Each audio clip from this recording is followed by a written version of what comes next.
Pô, a gente nem falou o código do... Verdade, qual que era o código? Qual que era o O código? código era fóssil benzido. Fóssil benzido. Agora você foi longe, viu? Entrou no fóssil, né, novamente, né? Paleontologia. Bom, Paleontologia. é, O cara que mexe com fóssil, então, é o paleontólogo. O arqueólogo Eu faço é o Indiana seguinte, Jones. Exatamente. Indiana Jones e Jurassic Park. É a maneira mais fácil de entender. Tem algumas técnicas que são parecidas. Por exemplo, estratigrafia. A gente olha, só que eu não trabalho, por exemplo, com o período Cenozoico, Mesozoico, Paleozoico. Eu trabalho mais com o período do bronze, idade do ferro, período persa, grego, romano, bizantino. E assim quando vai. tinha civilização, né? Exatamente. Da invenção da escrita pra cá é mais a minha praia. Pode da crer. invenção da escrita pra trás, O que veio antes? Ser pastor ou ser arqueólogo? por que parece, foi ser pastor. Foi um lance Não, até né? Na muito verdade, não é legal. muito- foi o que eu imaginei. É, porque olha que interessante. Quando eu fiz o meu primeiro doutorado, foi em teologia. E ao mesmo tempo que eu fazia o doutorado em teologia em grego do Novo Testamento, eu fazia faculdade de filosofia. Foi aí que eu tive a oportunidade de ser aluno do Pondé. Entendi. Lá no Centro Universitário Assunção, e a PUC também era ligada lá. Então eu fazia o doutorado à tarde e a faculdade de manhã, e 2 dias da semana eu voltava para Engenheiro Coelho para dar aula. Aí eu fiz... Aí quando você faz o programa de doutorado, na época da tese, você tem o major e o minor. Você tem uma área de concentração maior e uma menor. A minha maior era grego do Novo Testamento. A menor, eu escolhi arqueologia bíblica, mas por uma única razão. Eu falei, vai ser a minha única oportunidade de conhecer a Terra Santa. Aí eu fui pra lá.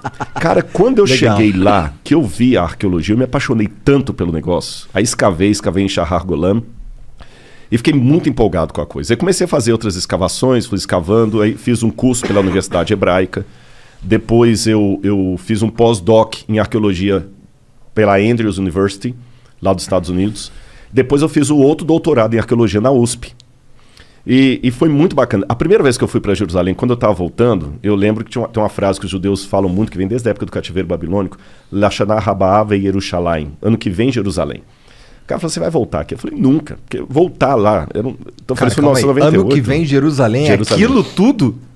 Lashana, ano, né? Lashana Rabaa, ano que vem, e Yerushalayim, Jerusalém. Né? Estaremos em Jerusalém. Porque os judeus, quando estavam presos no cativeiro, e Jerusalém destruída, a esperança deles é que no próximo ano a Páscoa fosse celebrada em Jerusalém. Entendi. Então criou-se um lema. Eu falei, nunca. Voltar a Jerusalém é como se Armstrong falar que ia voltar à Lua. É uma vez só. Mas olha, Deus me abençoou tanto que nesse lance de ir para escavar e ser guia, eu consigo ir, porque embora eu não receba salário por isso, eu tenho a minha passagem da minha esposa garantida. Sim, você pode ir lá aproveitar as Você está experiências entendendo? que você Exatamente. Eu vou sempre para queria. trabalhar. Porque o dia inteiro mostrando sítios arqueológicos e tudo, quando vai para escavar também, a universidade também ajuda nesse sentido e tal. Cara, eu já fui mais de 30 vezes.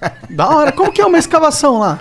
Como é que funciona isso? Bom, É tipo, é igual um filme, tem umas barraquinhas, Tem e isso uns mesmo. caras assim com as vassourinhas. não, aí você não... Eu não sei que filme você está assistindo, porque filme que eu conheço de arqueologia é múmia andando, é nazista atirando em você, helicóptero, né? Ah, então é assim. É assim, caralho? Cara, Bem mais legal, Bem, né? mas ou não, né? Corre o risco de literalmente, a arqueologia é uma vida em ruínas. É o seguinte, você primeiro... você tem o sítio arqueológico, depende da grana também, porque Israel tem mais de 30 mil sítios arqueológicos mapeados. Caralho. Mas nem 10% está escavado, porque Israel é um país persona não grata onde ele está ali. Todo mundo é inimigo de Israel, com exceção da Jordânia e do Egito. Agora também tem relações diplomáticas com Bahrein, Arábia Saudita, alguma coisa assim tudo.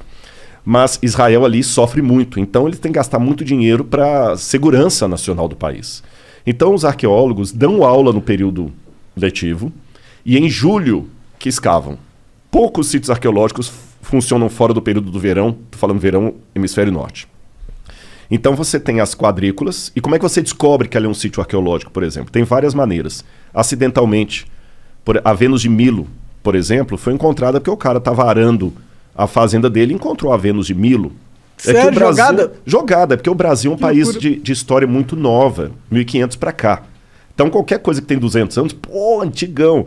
Israel, Jerusalém foi construída e reconstruída, passou pelos cruzados, pelos mamelucos, pelos persas. cidade que tem 2.000 anos, 3.000 e tantos anos. Cara, que loucura que a Vênus de Milo tava assim jogada. Era uma floresta, assim? Não, tipo... não era floresta, era uma fazenda mesmo. Isso não é anormal. Mas ela tava só parada no meio da fazenda? Não. Tava no chão. O cara foi fazer um buraco ali, soterrado, ele achou. Muitas. Mas quantos anos ela ficou soterrada lá? Isso é muito loucura, mas fica, né, mano? Isso é normal lá. Se você for... Eu não sei se você já foi alguma vez à Itália, lá no Vaticano. Nunca fui. Tem o Museu do Vaticano. E tem um museu ali cheio de estátuas. Tem a estátua do Laocoonte. Foi encontrada também numa fazenda, assim. Então o pessoal encontra. Às vezes um arquiteto, um engenheiro, está fazendo uma obra, encontrou alguma coisa. No Brasil acontece isso em menor escala. De vez em quando acontece. No Rio de Janeiro, os caras estão encontraram uma coisa lá antiga. Então vem a gente aqui no Brasil chama IPEM, que é o Instituto de História daqui do Brasil. Lá é o IAA, Israel Antiquities Authority. Eles vão, então, mapeiam. Aí você pode ter uma arqueologia de resgate, que, olha, você tem 20 dias para limpar tudo. Uhum. Ou você pode entrar com uma ação com o governo, pedir para mudar aquela plana, uma rodovia, por exemplo, que é muito importante que encontrou ali. Aí faz as quadrículas, escava, depois cobre, volta no verão seguinte e escava. É um trabalho meticuloso. Como que escava isso aí? Tem várias maneiras de escavar. Mas geralmente você faz as quadrículas, então imagina como se fosse um grande tabuleiro de dama. Uhum. Cada um fica dentro da sua quadrícula e vai escavando, não é fazendo buraco não, você vai ter que descer no nível por igual. E vai percebendo a estratigrafia. Porque o que acontece? Vamos supor que aqui... Eu vou bagunçar um pouquinho o seu negócio aqui. Fica à vontade. Vamos supor que onde está o livro aqui fosse uma cidade. Tá. Dessa cidade bonitinha, construída, veio a ação do tempo, terremoto, guerra, destruição, abandono, o pessoal abandonou. O pessoal na época não tinha trator para fazer uma terraplenagem como hoje, ou terraplanagem. Aí você vinha, constrói outra cidade por cima.